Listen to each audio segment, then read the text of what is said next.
Bas Fekodi International, bonjour, Naba Fekodi, Seigneur, Sotokotani, Susu. Tobé Tamasolo, comme vous savez très bien, l'actualité ça a dominé dans le match à barrage, dans Guadalajara, au Beta, dans gagné un match Jamaïque, dans Nouvelle-Calédonie. Nous sommes des patriotes, nous sommes des fécodistes, nous sommes toujours aux aguets. On est là pour nous repérer ces nouvelles informations, évolution, et nous sommes dans le niveau des côtés. Dans le niveau Mexique, côté qu'on a, et qui veut se préparer déjà. Dans le niveau Kenya, parce que dans le visa. Pour mission, on a qui a tout ça déjà. Donc, total les officiels qui n'ont on va parler aujourd'hui dossier Maroc-Sénégal. Dossier comme un peu louche. Il faut. Tu mets les solos dans l'eau, tu mets les solos. Il y a Nouvelle-Calédonie. Oh, il y a un peu probable de fixer Nabiso au cas gagner Jamaïque. Et comme les gens parlent de Jamaïque.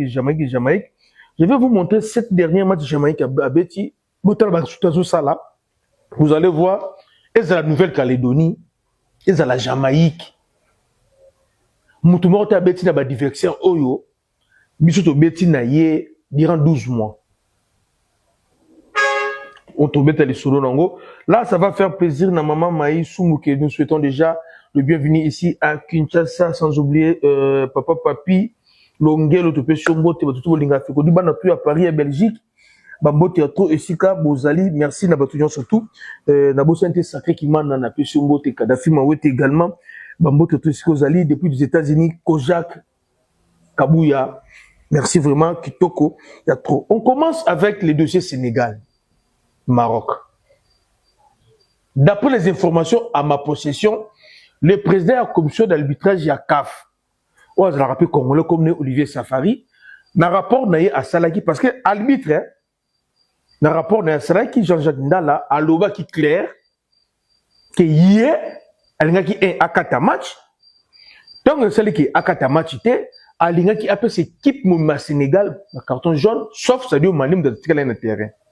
Mais, à ce qui est jonction pas supérieure, l'Oba qui n'est que non, à ça la yangote. En croire, rapport naïe, quand le rapport, il y a comme il y a président de la commission d'arbitrage Olivier Safari, il n'y a pas ça, ça veut dire que candidat Fikoufa. Il n'y a pas le oui que non, il y a un type qui arbitre que non, qu'on peut savoir jaune. L'une des raisons c'est que non, il y avait beaucoup de cartons jaunes, 3 ou 4 déjà dans le rang au Sénégal. Soit après si bon jaune, il y a ça qui Sénégal a tiré sur 8 joueurs dans le terrain. L'attention aux Israéliens qui a match, ceux qui vont jouer sur jaune, moi c'est 4. Donc, il y a un côté naïe, à ça les rapports naïe, arbitre passer les rapports naïe. Et ça les que faut toujours que comme vous savez que non, les gens ont mafia. Bah on n'a jamais faire couper sa caf, tout couper sa président caf, tout secrétaire caf, bah on l'a tout le monde va sacrifier. Donc Olivier Safari sûrement Rosala sacrifié parce que adjoint naïe qui n'est pas congolais, c'est lui Nambo Kanende toujours information où ils ont un Congo toujours au Kuna. C'est adjoint naïe petit sur le Nambo Kanende que Olivier Safari il le suspendu parce qu'il avait ordonné l'arbitre à Katamachite et après Sabango, jaune. Donc, une fois de plus, l'arbitre congolais Jean-Jacques Ndala a un problème là-dessus. Ne nous ramenez pas dans le débat dans Zolo Bavite Nabaïmana. Oui, moi aussi je sais, match vite Naïmana lorsque Jean-Jacques Ndala a joué à l'arbitre et qu'il n'a pas nil. Mazembe vite et qu'il n'a pas nil. À Girango, il va match nil. Alors les gens veulent nous ramener Coupe d'Afrique. Namakanda Bavite Nabaïmana. Vraiment, moi je suis Sénégal, Maroc a utilisé les moyens surtout la justice pour que comme on a fait Sénégal également ceux qui peuvent pas moyens la piste des alliés ba tchapi ba moyens et à la fin justice n'a tranché parce que tout le monde a du Cameroun. Nous les Congolais nous sommes concentrés dans ma Talibiso na niveau ya mboka na biso na barrage ya Coupe du monde au toza ko beta. On va voir ce que ça va donner côté kuna kitoko vraiment merci Nabatou Nyon surtout Bozokota la Fekodi en ce moment. Bana Fekodi na moment auto ngolala ko lamuka toujours respirer Mexico pe Guadalajara. Pourquoi je dis ça? C'est parce que toutes les clubs, toutes les équipes de Oezali engagées dans la compétition on a basé sur place. Maintenant vous avez vu les images, bon c'est dans l'entraînement. Chez nous également on va voir aujourd'hui, les images, il y a Nouvelle-Calédonie, bah, s'entraîner qui lobby. Je vous avais dit, tout ça déclaré à 8 heures du temps, Bago. Alors, les informations qu'ils ont moi passent en temps réel. Bah, s'entraîner lobby vers 16 h heure locale. Pana bango, ici à Kinshasa, c'était déjà minuit. C'était déjà minuit. Bah, s'entraîner qui dans le centre académique Atlas FC, Atlas se faisait équipe moro. Côté Kuna, j'ai fait des recherches, j'ai appelé déjà côté Kuna et j'ai lu mon quoi, bah, meilleur centre. Au niveau Amérique latine. Le Mexique. Sans tourner l'équipe, centre Belé, il y a, comment on appelle ça? Il y a Brésil, même il y a Argentine. Vraiment, Nouvelle-Calédonie, bah, s'entraîner qui, mon image, bah, s'entraîner qu'ils ont fait 2 heures d'entraînement. Bah, c'est pas comme Nabango, comme Nabango. Pourquoi on parle de ça? Parce qu'au cas où on peut pas gagner, vous avez divertir, on est tout de photo, là, on est rappelé Bango. Vraiment, côté Kuna, Bango, tout Bazali, bonne chance na Bango. Côté Kuna, on a pour la Nouvelle-Calédonie. On évolue côté Jamaïque, toujours l'année la plus bon, on va s'entraîner avec lobby. Mais il y a des forfaits côté Jamaïque, il y a des marailles, na Kevo, Lambert Kevo, on a des marailles, bango tout va Rosalate côté Jamaïque. Ce sont les piliers attaques na bango. Mais Rosalate. Pourquoi? Pour des raisons de blessure, Rosalate, côté Kuna, vraiment, on va voir, tout continuer de suivre. Actualité, côté Kuna, comment ça peut évoluer, malé. Mais d'ailleurs, pour nous, donc, autant sur le papier, Jamaïque, on a la favori. Lorsque l'équipe jamaïcaine nous a diminué ma blessure, là, alors, Bissot, faut se placer en Bissot. Parce que ça va adversaire de moins. Côté de Bissot, vraiment, il faut se placer. Bissot, donc, on a côté Kuna, et que ça, la Bissot, Kitoko, Badafikodi. Dossier du jour. Avant tout, ma solo de Bissot, la préparation de Bissot, Ezali, le Kamouye, Tali, Banzouzi. C'est quel Banzouzi? Tout le monde qui veut qu'à côté de Banzouzi, veut qu'à Bissot Banzouzi, qui n'a pas pour le Congo, tout le monde trésor mininga à côté de Banzouzi, photo na nini, liste bimi, bache Banzouzi, na I23 na Bissot. Non, là, ne peut bimi guna sur la équipe d'âge, bache Banzouzi. Maintenant, on attendait Banzouzi après sa Bissot position. Et Banzouzi, tu sais comment on a eu, dans le centre, il y a rassemblement, il y a équipe d'âge, il y a Hollande. Donc, à Kenaye, Hollande. Donc, pour Nabiso, qu'est-ce qu'on peut dire en ces moments? Je sais que ils ont I23, ils ont match officialité, il peut changer. Parce que Banzouzi, dans le transfert market, il est là, dans le drapeau des Congolais. Le transfert market des Congolais. Sauf que le transfert market Motali, nationalité sportive des Congolais. Alors ça crée des confusions. Côté Bimi Congolais, quand on est au niveau Hollande. Ça va se passer comment? Histoire, je pense, si nous voulons vraiment être une grande nation de football, ce sont des choses football, ça n'a le plus vite possible. Peut qu'on sanctionne Banabou. Dès que déjà Salibou, je pense qu'il faut Tikaï. On n'a pas commencé l'équipe nationale à Banzouzi. Et notre équipe nationale qu'on s'arrêtait à Banzouzi. Bolo Bakao va approcher à joueur T. Va approcher. On a approché Banzouzi avec une promesse ferme. Après barrage, à intégrer équipe première. À quelle équipe d'âge? En ce moment, on va condamner qui? On va approcher à joueur T. Va approcher. Promesse ferme. Après barrage, à côté équipe première. À Kenya I23, comme déjà trêve à Kenya I23, pour moi, on a Hollandais. Parce qu'on a dit qu'il faut Hollandais là jouer. Surtout Hollandais les joueurs, à Betine Bisso 12, à Zoubi Bisso. Surtout ça, on a besoin de sous. Moi, je pense, il faut qu'on exclure la banque de données RDC. Ça va servir d'élection de joueurs moussous. Attends, comme une réelle Tobo Sanaï. Cap Vert, il y a qui Coupe du Monde. Attends, les joueurs m'a cassé, il a sauté. Cap Vert, il y a qui Coupe du Monde. Zambie, à la Coupe d'Afrique, n'a pas joué à championnat de la foot. Je suis juste pas là dans le si Kalaba, réforme Kalaba, Bananiwana. Mais en face d'ailleurs, ils ont la Côte d'Ivoire. Il y a Didier Drogba, légende, Yaya Touré, Zokora. Tout le monde n'a pas joué dans l'équipe nationale de Côte d'Ivoire, mais va gagner la Coupe d'Afrique. Ils ont réellement emballé. Lorsque le monde s'est comporté bouillé, quand ça monde en abisso, ils ont choisi à sali. Il faut qu'on bosse en aille, qu'on baigne à quel souci qu'on oublie, à quel souci qu'on tikaye. a kende to souhaiter bonne chance à kende na ye ce que simbele kuna bonne chance ce que simbele epete avant d'aka kuna yate comme ça va servir de leçon na ba jogo mususu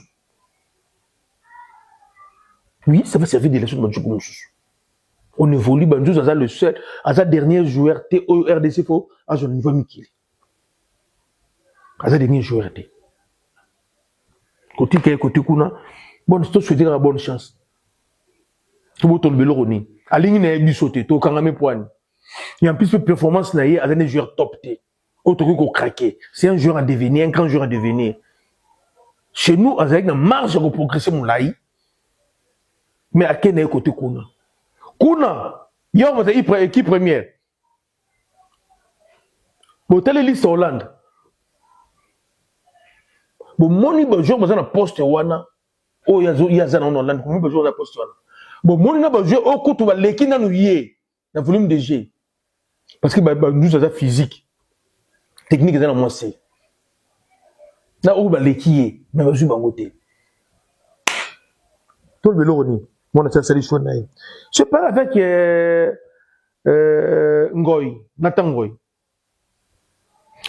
Ngoy il a dit que non la fédération va contacter Haïti là il a raison il y a eu personne qui est officiel à cela dans Nathan Ngoy tout mon côté biso fait qu'on dit to be des pressions mettre mama solo na ye pour nous séduire raison pour laquelle l'autre fois j'avais dit à Joshua dans l'émission Joshua ne pensez pas que net nga fait que sur la photo joueur de miniature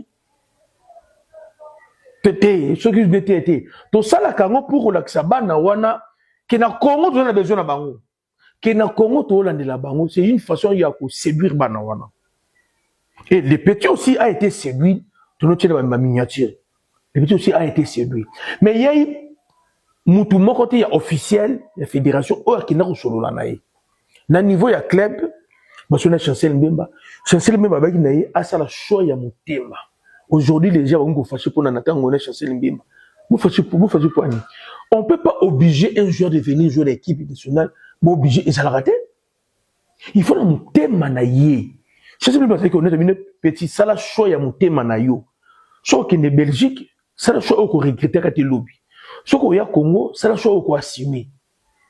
Mais bien sûr, le Congo, on évolue. Ce n'est pas le Congo, ils ont qui a Kala, il y a fois. Tout le Congo est sika. Tu as condition de Zanangoboué, tu as pris ma bouée, tu voyages dans la condition, tu vas dans la bouteille, la condition.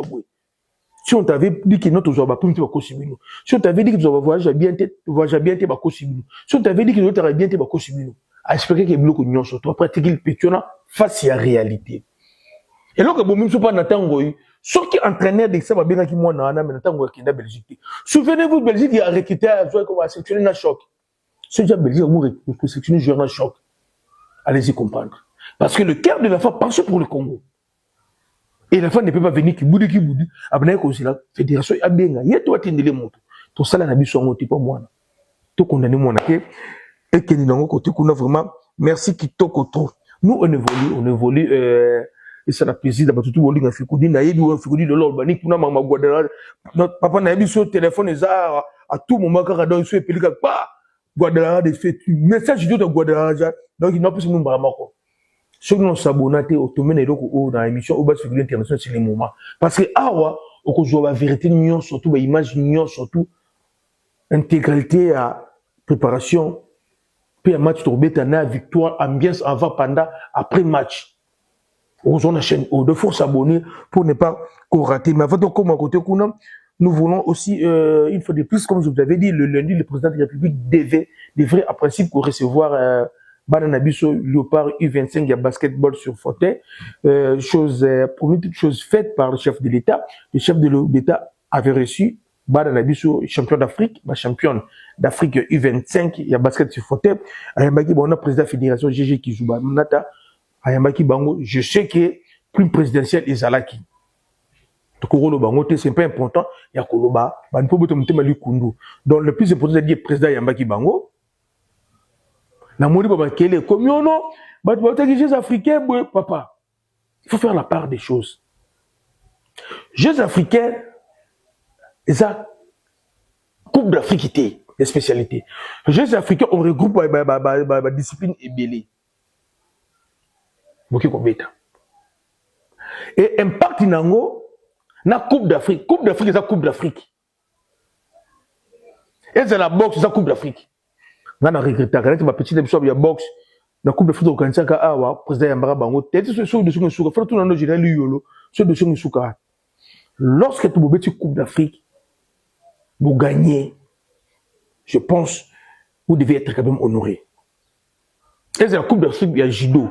Sur vos pays, la compétition régionale, moi je parle de la Coupe d'Afrique. Vous allez compétition continentale. Peu importe une discipline, sur vos pays, vous gagnez ton boyer, vous devez être récompensé. Na Sansouana. Président Yambaki Bango, il est qui merci, na Bango, félicitations, na Bango, va continuer stratégie, parce qu'ils ont survolé la compétition. Du début à la fin. Ils ont survolé la compétition. Donc, merci, na Bango, va continuer. Et je pense, la fédération, on est dans un problème lié à l'équipement, bon, logistique, je pense que le chef de l'État va profiter, solo là. Dossier, on a, pour qu'il y ait des liboso, vraiment. Merci, Bana Fekodi. On évolue, nous makambonabi surtout betarasiko yango. Bana Dallas, Bana Texas, Bana Houston, Bana Californie, Bana New York City, Bana Makombo, Bana Washington DC, Bana Canada, Montréal, Québec, Tozu Galgari, pour ça ville surtout ba DJ 6, Bana Lem, Bana Ebsibino. Watia Kitoko. Au moment où je vous parle, notre équipe nationale, à chaque entraînement, premier entraînement, il y avait 11 joueurs. Il y avait 13 joueurs, l'entraînement Liboso.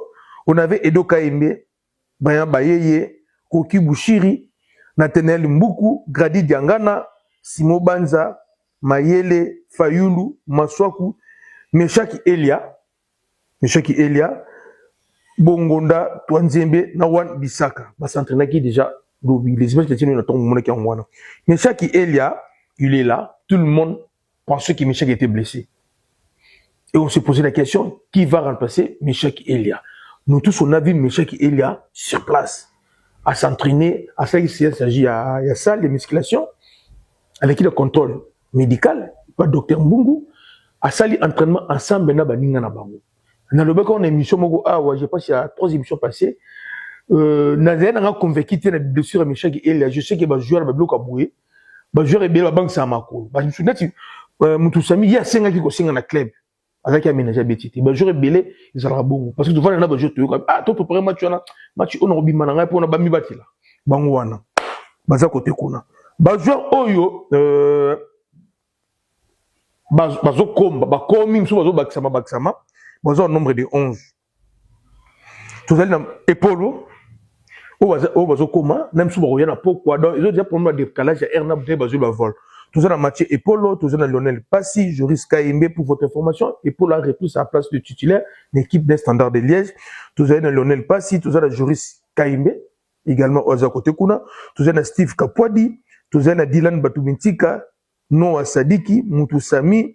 Moukaou Charles Piquel, déjà dans la page équipe espagnole de Barcelone, parce que Publiango, qui est tout ça, Piquel avec l'équipe nationale, principal, na Cédric Bakambu. Bon, bah, côté sans oublier Yohan Wissa également. Donc, aujourd'hui, lorsqu'il sera 21h de Kinshasa, Bango Kuna Bakoza la 13h heure na Bango, l'équipe sera Mobimba.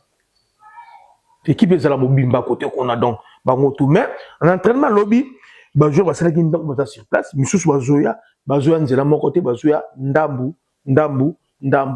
Pour la sécurité bazoya, ne vous inquiétez pas. Pour moi qui même l'entraînement ya Nouvelle-Calédonie, soda, na policier, na anti-terror.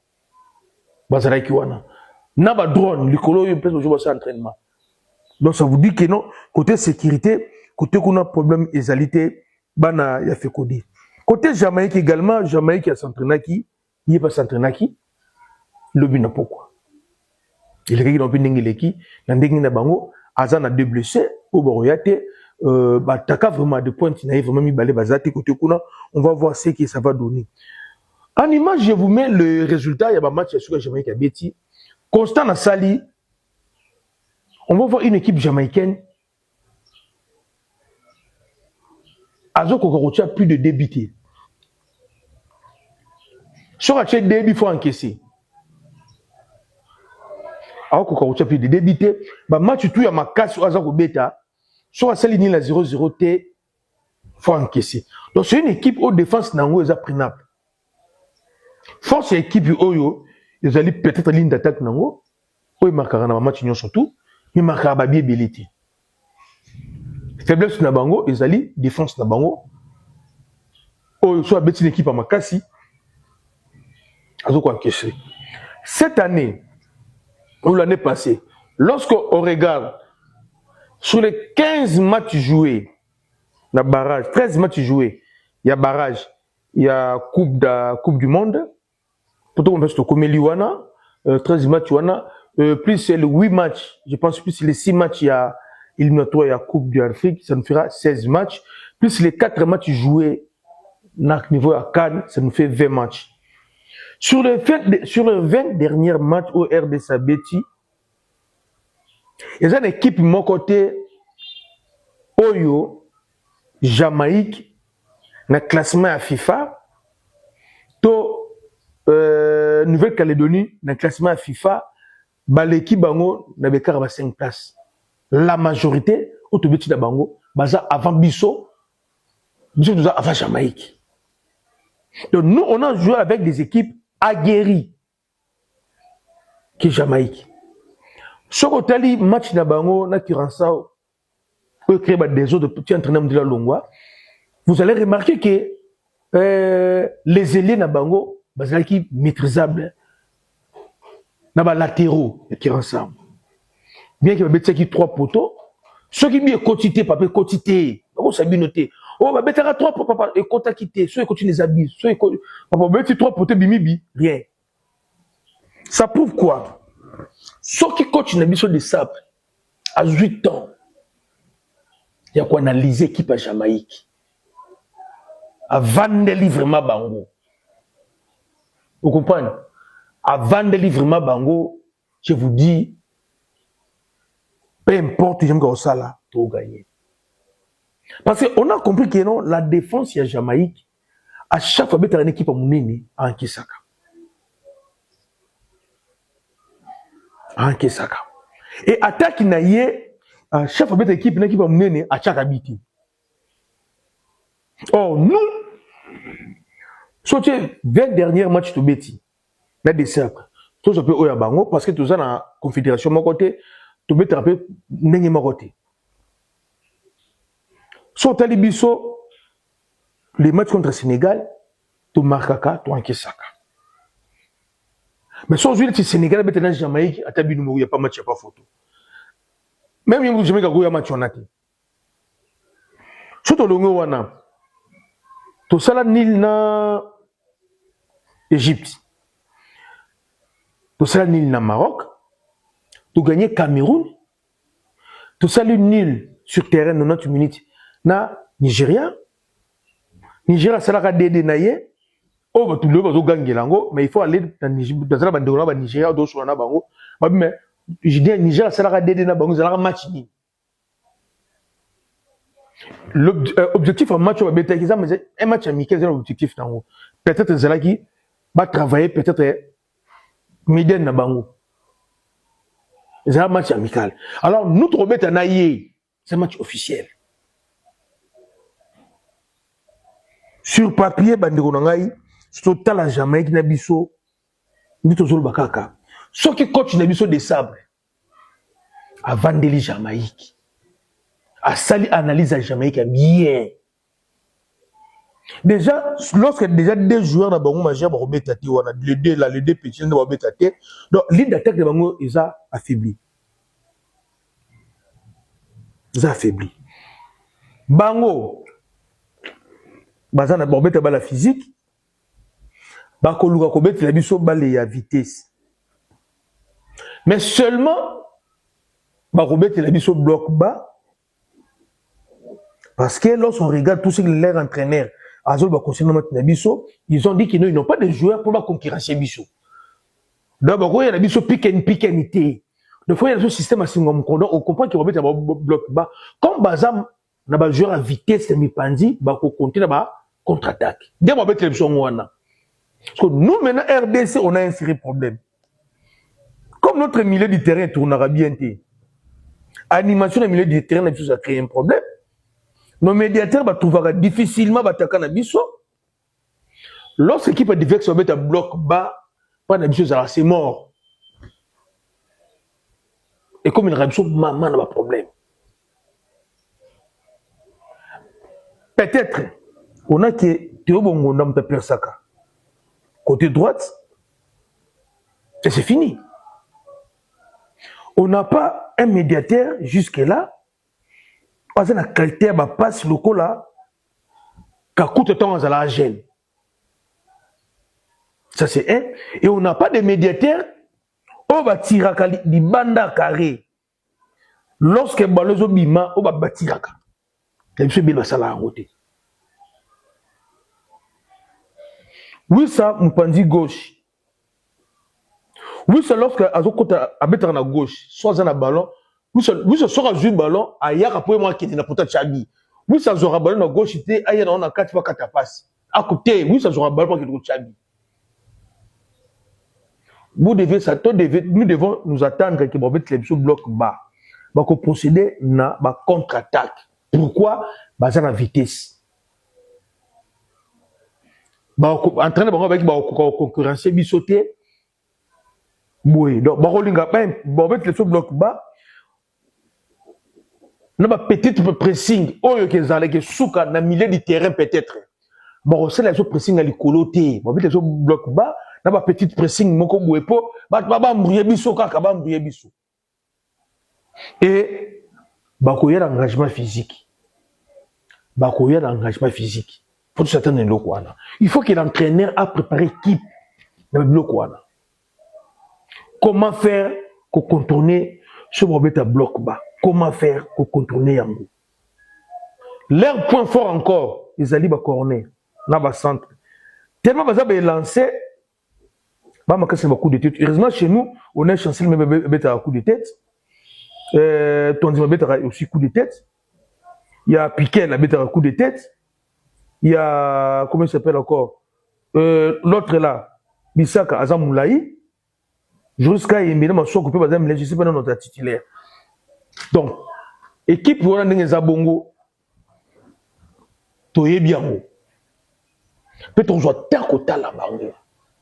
Maintenant, Bazar va match à Bobeta. Nathalie va livre belé sur le match final. Nathalie va livre belé sur le match aux éliminations direct et belé. Nathalie va documentaire et belé. Naki konduka va recherche. Dans d'autres mécanismes locaux comme point commun. Si un final, ça se joue pas, ça se gagne. Bazar va match Oyo et Beta Maka. Avec des joueurs aguerris. Nathalie va entraîner à Kala Ebele, Nathalie même des arbitres, va Ebele, va comment sur ma match au Betamara. Et il y a un match encore, babi. Tu peux pas match Oyo et dépendaka na qualité il y a des joueurs, na niveau de joueurs aux Anabarou. Qualité, il y a des joueurs. Là on parle de qualité technique, tactique. Tous les joueurs nini. Est-ce que nos joueurs la qualité de match oui. Lorsqu'on parle de niveau, ils ont défini le niveau sur le plan mental. Quel est le niveau mental il y a des joueurs autour pour le match. Si tu as raté le discours avant match, vous devez savoir, premier mi-temps, on ne fera rien, on va jouer deuxième mi-temps. Discours il y a avant match. Ce qui t'a raté en gros. Il va qui premier mi-temps bien. Et deuxième mi-temps, ça va nous prendre beaucoup de temps pour qu'on le pendant 15 minutes. Alors, quels sont les joueurs au Bakou Kobe match? D'après les experts, ce sont les joueurs qui connaissent l'importance d'un match. Il faut qu'on aligne bango. Allez-y.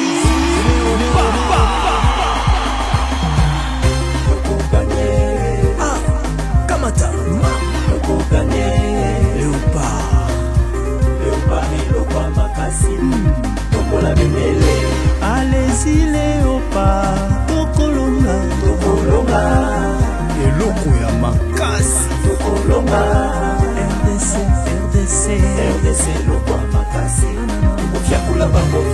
Président Fachi Beton Azosumba Léopard Congolais tosangana tozala bomoko biso nyonso nsima ya Léopard na biso ekende liboso tobeti Cameroun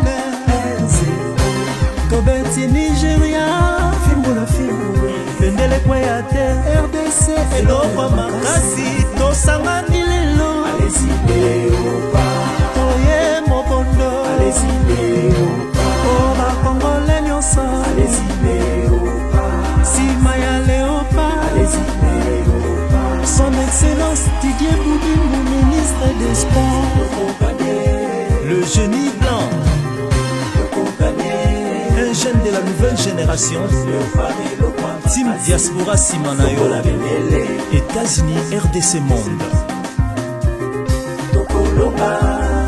Francis Mouteba Mama Mandé Mama Philo Mama Yvette Ngame Mama Georgette Kefa Maman Clémence Guy Mundela Pasteur Dieu merci Bob Mungia Papa Omer, intelligence naturelle. Papa Pierre, Papa César. Papi Kalengula, Papa Magloire. Maman Mireille Mouteba.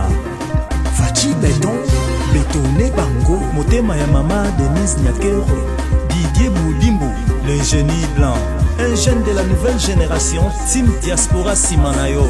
Nous tous à Guadalajara, Mexico le 31 mars, pour faire qualifier nos léopards. Jean-Claude Aumonier protestant, Bendele Koyate.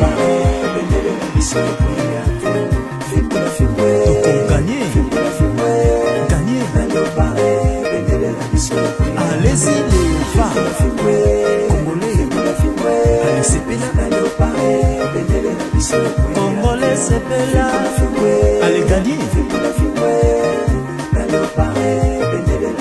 Team Diaspora États-Unis RDC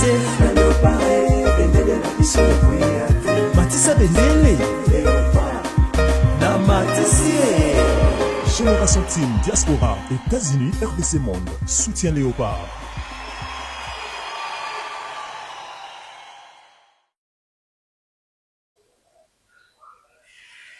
Quels sont les joueurs qui peuvent jouer ce genre de match? Ce sont les joueurs qui connaissent l'importance du match haut. Alors, quelle est l'importance du match haut? Match haut, c'est un match à vie. Non seulement pour nous, nous avons gradé, non seulement pour les supporters, si nous sommes dans Boka, c'est un match à vie, il y a des joueurs dans le terrain. Match haut et qui booster ma carrière na bango. C'est le match le plus important dans nos babette la vie na bango te. Pourquoi? Parce qu'après 5 décennies, ils ont réussi à briser malédiction, il y a comme Léopard dans la Coupe du Monde, bakoko ta na histoire, bakoko ma légende du football congolais.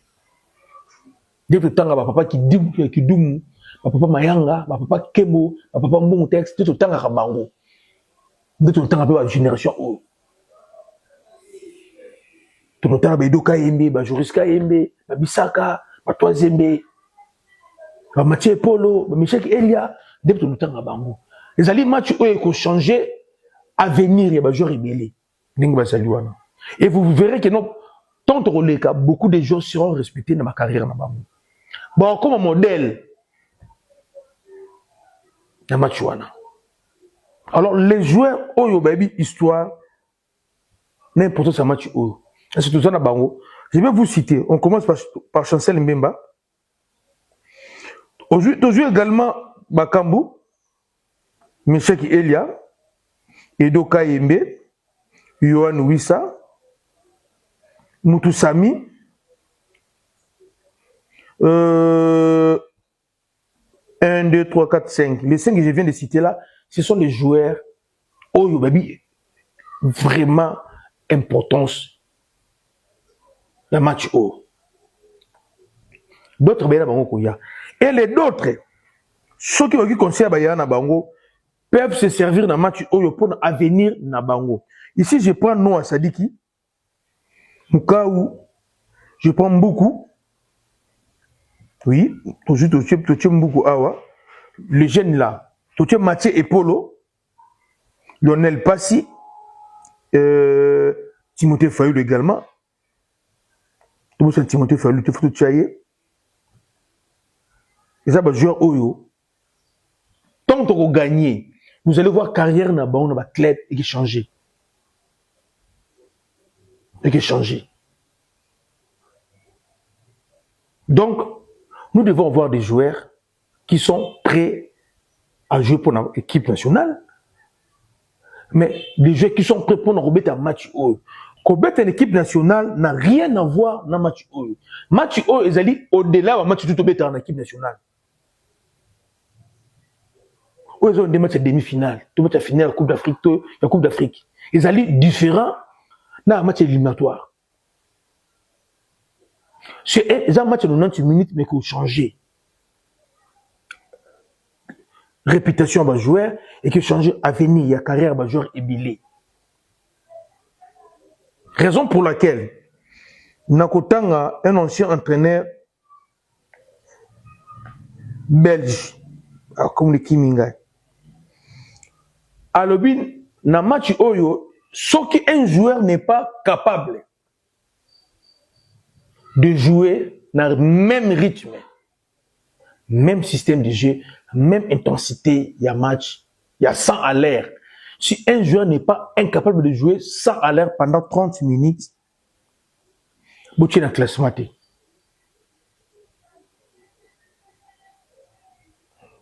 C'est un grand formateur, le coach Lick. Ce qui joueur est incapable de remettre 100 match, il y a 100 à l'air, dans le même rythme, pendant 30 minutes, il faut qu'il écarte. Parce que les deux équipes, ils ont une observation. Ils ont la biseau, ils ont la diversité, nous avons observation. Même si Jamaïque remet un bloc bas, mais ceux qui vont jouer contre-attaque, vitesse la vitesse. Alors si quelqu'un n'est pas capable de remettre un match 100 à l'air, 160, 180, Kotake, 360, Kozonga. Ce qui un joueur est capable de faire la ngoté, il faut mettre le tchèque. Parce que dans le match, les défenseurs sont des attaquants et les attaquants sont des défenseurs. Ça veut dire quoi? Et que le football total, tout le monde a attaqué au même moment. On va attaquer à 11 et défendre à 11. Si on attaque, toke ko attaquer biso nyo soto. Ko bataki donc on a tikali na bati la poto te, toke ko attaquer biso nyo soto. Ce qui to défendre to zongi biso tout. Ko attaquer na ballon za la pe ma mingi te 180. Mais ko zonga sa ballon 360. Yango des problèmes dans football. Ko défendre sa ballon. Yango des maman na problème na balle. Tout na joueur tout va beta ba balle et ça ba moi. Ko attaquer avec le ballon. Na kolanda mutazana besoin de défendre za la ndengini. Muto joueur doit porter ballon.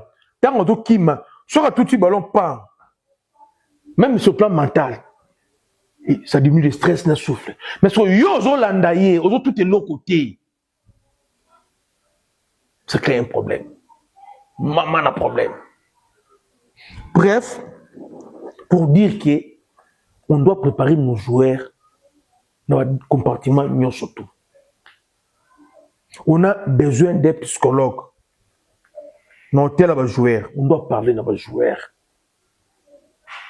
C'est ici que nous avons bizarre. Au comment un ancien lopa, Azolinga, qui est matchouana, mais la fera l'État. C'est quoi Kounate, l'international sénégalais, capitaine d'abord, peut-être, Yamoulaïboué. Nakan Azraki retenité. Mais Araki Nakan n'a frère na yemoko au la match. Il y a encore actif, hein? Elle m'a fait naïe moko. Na kuta ni na avion, du tabi so ta fait kuda bendangai, aboaka nga na nini kuna. Na first class côté kuna likolo. Bon mon ndo bon na photo, to zala ki na yé. Mais chez nous mon un ancien joueur, pas qu'il soutient une équipe nationale, alors il a l'étape c'est bon. C'est mauvais. Un député pas qui ne côté on a ordre de mission, ordre ça veut dire quoi? Bon, on peut se faire un bon. Prix de mission. Apparemment, on va faire des missions pour tout le monde, tout compris. Nos frères qui sont dans le niveau, il y a Kenya, pour notre visa, au moment où je vous parle, on avait reçu que les dossiers des gens qui ont des passeports de service. Ndé ba dossier de bango kotaki. Et l'ambassade de Kenya yambara ba dossier lundi, mardi et mercredi. Yango kotaki lobby lundi. Ba un passeport ordinaire lokola ba biso ba oyo, ba ebisi bango, il faut ozala na réalité bancaire. Mutu makasi. Il faut te rater. Regardez place beaucoup jusqu'à la nation. Beaucoup si ministre de la nation, vous Batounaï. Et chef de délégation a dit que non, c'est le gouvernement congolais qui prend ça en charge. Je ne sais pas ce qui est le candidat, mais jusqu'à aujourd'hui, nous sommes mardi. Moutou Mokote a déjà visa na Kenya. Batou o bazana passeport de service, ba dossier de koti. Et le reste est là, ba na mente ba animateur, non ba visa té. Basi feko di kuta Kenya ba tsona ba to mona ki Lumumba na peu, atomali loboko, Lumumba on créé na ekop. J'ai appris, il y aura pas moyen, ba luta Kenya, bazonga Kinshasa pour ba kindi Guadalajara na Mexico. Il faut aller à Kenya, aller au Mexique. Et ils ont expiré au plus tard le 28, ils ont un visa, ils ont un vol le 28, pas comme le 29. Aujourd'hui, nous sommes le 24, je pense. Quand est-ce que tu dois un dossier? Tout ça, c'est parce que aujourd'hui, nous sommes le 24. Je pense qu'il y avait 25 dossiers côté Gilobi. Si on met 25 aujourd'hui, 25 mercredi, ça nous fera 75 sur ça, 70 personnes. Ça va rester 95 personnes. 95 personnes. Parmi les gens qui vont rester là, ou un dossier qui est côté inscrit, passeport de service, tout ça qui me m'a dit, solution intermédiaire aux joies, Ezali. Je demanderai à ministre Nebiso Didier Boudimbu, un animateur phare. Mundele Ndundu, papa Thomas, papa Voloko, papa Malula, Bazu Bango. On prend également des animateurs phares où on les prend, on renforce, on va mettre à vous là. Renforcer au nombre de 10. Salali Bango, relevé bancaire, côté ici les 10 là, Bazu visa, Kenon au Mexique. Avec Ibiso Tonto Komawana, Troyema Nabiso Ntiembo, pour soutenir Nabiso Léopard. Tout ça, on avait prévenu, ministre. On avait prévenu, ministre. Au moment où je vous parle, aujourd'hui nous sommes le 24. Équipe d'avance, il y a gouvernement congolais dans le Mexique. Exact. Quelqu'un qui pouvait aller là-bas chercher les hôtels, les moyens de transport logistique, exact. Mais la team USA Diaspora Monde, la team côté Kuna, tout ça déjà détour de Mexico. Toujours quartier général, toujours hôtel, toujours babis. On a parlé de notre sécurité. Tout ça, village Cannes, village Nabiso mondial. Après match, tout est préparé. Particulier, mais le gouvernement congolais a tenu battuté. Les Congolais vivant au Mexique, comme le gouvernement, par le ministre de sport, ministre, tout solo là, tout tinda mutu, parce que tinda on peut monter ici en bon ébélé, bon c'est banque par banque. C'est pas comme nous au Congo, on a 2 millions dans l'aéroport en Chine. Tinda mutu, hier, 3 personnes, hier, écoutez la communauté kuna, solo, ok, tout ça, la délégation, ça c'est 30 personnes. On a besoin, il y a 85 chambres. Hôtel, 85 chambres. Dans ça, c'est 20 personnes, on aura besoin, il y a, admettons, 5 bis. 5 bis, on fait 5 bis. Mais on a combien? Bon, ok, on aura besoin de 20 bis plus vous. 20 bis. Et ça, c'est combien de personnes? Autant de personnes. On aura combien de billets? Autant de billets. Ok, bon, comme tout au soldat, bon. Quel côté il y a chambre, bouquet chambre. Vous savez les réservations. Côté va billet, quand tu vas billet, quand tu continues sur votre sous-souté. Tu vas éviter. Et si là, bah, sont bien, tu vas sur le côté. Tu vas éviter. Billet, vous savez, billet, vous savez, tout doit vider. Jour qu'il y a communauté d'accueil. Tu vas au Mexique, tu vas y avoir en 2006 avec Claude Roy, tu vas te mettre à Mexico. Baza, on a tiré le coup, tu vas aller à Mexique, Baza, belé. Bon, ben, on va s'organiser, la jeunesse, c'est ça.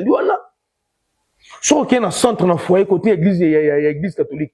place oh bato basala transit bavanda vanda na foyana bato baza ebele côté kuna bo solliciter bango te bo luki bango te sikoyo équipe qui faut kende kobeta na banani peut-être mbongo ebimi maladie autour na Maroc nanu kutu to bikité to bakisa maladie misusu. C'est ça le problème de RDC. Organisation pas sur le plan technique et tactique. Côté qu'on a fait qu'on fait TikTok. Mais organisation côté ministère, il faut des plus. Et simité. Vraiment, et simité, bah, on a fait qu'on dit, ce qu'il fallait dire, il y a le bilan, toujours il a su quoi. Maintenant là, on va jouer demain. Na Vermoun, on va voir ce que ça va donner. Je viens d'apprendre la liste des joueurs que je viens de citer. Au nom du comité, il y a 6 qui viennent d'arriver. 6 Baribaye, 5 Tigalagi, non Bayete. Tant que l'homme qui n'a tongo, il y avait déjà Edo Kaembe, Bayeye, Bouchiri, Nathaniel Moukoud, Kradi Diangana, Banza, Mayele, Fayulu, Maswaku, Elia, Bongonda, Touanzembe, Nabisaka, Bazalaki déjà, Wana, c'est pas entraînement, pour moi, image Wana. Alors, tout le monde qui n'a tongo, Edo, Mathieu Epolo, Lionel Passi, Joris Kayembe, Kapwadi, Batubintika, Sadiki, Mutusami, Mukau, Piquel, Sipenga, Nabakabu, 800 noms Bakuma Kité. Au moment où je vous parle, on vient de m'écrire ici, dans l'antenne Nabiso Oazali sur place, dans le niveau, il y a aéroport international de Guadalajara. Il a dit qu'il y a 5 joueurs au Baye, basé dans la casquette Baye, mais il y a 5 joueurs, 6 joueurs au Baye au joueur. Ma côté déjà, ma côté de donc. Et que tika la biso, 5 à 6 joueurs pour Bakoka. Mais si tu comme à 20h de Kinshasa, ça sera 14h il y a Mexico. Équipe tout et que Kuka. Et demain, avant midi, entraînement qui Salama, équipe tout que Kuka. Côté Kuna, c'est une bonne chose entre équipe nationale. Nous tenions surtout à Keneko la Léopard victoire. Parce que Sambelaka. Ok, n'a nzami malam, kene nzami malam. Ok, n'a pe valon, kene pe valon. Ok, n'a bima, kene bima. Ok, n'a pas prophète Dominique Kondi, kene côté Kuna. Ok, n'a église des réveils. Peu importe consécration, congrégation d'Abinu, qui est une catholique, qui est une église qui mangiste, qui est une église de noirs, qui est une islam, qui est scène des derniers jours, qui est papa Nabiso, le scène des, comment on appelle ça? Papa Nabiso Barouti, qui est une toi qui est bah, on peut pas qu'il n'a pas coco, bokende, bah, on va coûter na samay, bokota. Bah, on peut pas mélanger qui est dans la volcan, na samakou la volcan, bokende. On va m'attraper les voulous, on va mettre les voulous. Topeki si moutouté. Pour la victoire, parce qu'ils ont la victoire, la mission surtout aux Congolais. Vraiment, nous sommes des cœurs, nous avons tout besoin d'Est. Vous serez informés à temps et à l'heure. L'équipe veut s'entraîner. Vous bang et l'autre côté. Demain, on a un match amical. Toujours se battre. Bien que tout commandant, toujours se battre. On a battu, toujours dépêché au Tekuna. Toujours la bino lié, toujours la bino match contre Bermoun en direct. Toujours la bino en direct, la chaîne, la bino a fait international. Bota la match n'a qui bétama. Tout comprendre des autres qui nous vraiment merci Naba notre a fait Kodi. Il c'est la mission plaisir mais pour conclure notre fédération de volleyball battu ça là depuis le 23 mars pour ça la contrat na Vekam ezali maison d'habillement moko ezali marque d'habillement pour na ala tisaka bango bonne chance na volley puis na décision vous signer contrat na Vekam de vous avoir na Billy bonne chance na bango quand on nous les fait Kodiste Christo branché et uni toujours soudés, même moral. Tous les équipes nationales qui Simba. Ciao, bye.